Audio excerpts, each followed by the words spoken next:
മട്ടന്നൂർ നഗരത്തിൽ ഹരിത ഇടനാഴിയുടെ നിർമ്മാണ പ്രവൃത്തി ആരംഭിച്ചു. 25 ലക്ഷം രൂപ ചെലവഴിച്ചാണ് പ്രവൃത്തി നടത്തുന്നത്. മട്ടന്നൂർ പോലീസ് സ്റ്റേഷന് സമീപമുള്ള ബൈപ്പാസ് റോഡാണ് ഹരിത ഇടനാഴിയായി വികസിപ്പിക്കുന്നത്. കണ്ണൂർ റോഡിൽ നിന്ന് ബസ് സ്റ്റാൻഡിലേക്കും തലശ്ശേരി റോഡിലേക്കും കയറാവുന്ന വിധത്തിലാണ് റോഡിന്റെ നിർമ്മാണം. ആഭ്യന്തര വകുപ്പിൽ നിന്ന് സ്ഥലം വിട്ടുകിട്ടിയതോടെയാണ് പ്രവൃത്തി ആരംഭിച്ചത്. റോഡിന്റെ ഇരുവശങ്ങളിലും പൂന്തോട്ടവും ഒരുക്കും. വേഗത്തിൽ തന്നെ നിർമ്മാണ പ്രവൃത്തി പൂർത്തീകരിച്ച് തുറന്നു നൽകുമെന്ന് നഗരസഭാ ചെയർമാൻ എൻ ഷാജിത്ത് പറഞ്ഞു. വളരെ പെട്ടെന്ന് 3 മാസത്തിനകം പ്രവൃത്തി പൂർത്തിയാക്കാനാണ് നമ്മൾ ആലോചിക്കുന്നത്. മട്ടന്നൂർ നഗരത്തിൽ എത്തിച്ചേരുന്നവർക്ക് ട്രാഫിക് നിയന്ത്രണങ്ങൾ വലിയ ബുദ്ധിമുട്ടുണ്ടാക്കുന്നുണ്ട്. അത് കുറച്ച് പരിഹരിക്കാനുള്ള ശ്രമത്തിൻ്റെ ഭാഗമായിട്ടാണ് ഇത്തരമൊരു ഫുട്പാത്ത് ഹരിത ഇടനാഴി എന്ന പേരിൽ നമ്മൾ നിർമ്മിക്കുന്നത്.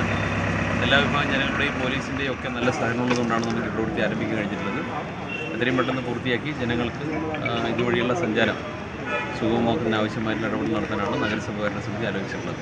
4 മീറ്റർ വീതിയിൽ ഇൻ്റർലോക്ക് പാകിക്കൊണ്ട് ചെടികളൊക്കെ വെച്ച് പിടിപ്പിച്ച ഒരു ഹരിത ഇടനാഴി എന്നുള്ള ഒരു സങ്കല്പം ഈ നഗരഹൃദയത്തിൽ യാഥാർത്ഥ്യമാക്കാനാണ് ഈ പദ്ധതിയിലൂടെ നമ്മൾ ശ്രമിച്ചുകൊണ്ടിരിക്കുന്നത്.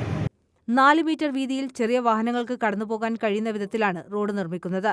ഈ റോഡ് യാഥാർത്ഥ്യമാകുന്നതോടെ നഗരത്തിന്റെ വികസനത്തിനൊപ്പം തിരക്ക് കുറയ്ക്കാനും കഴിയും. News bureau, Mattannur.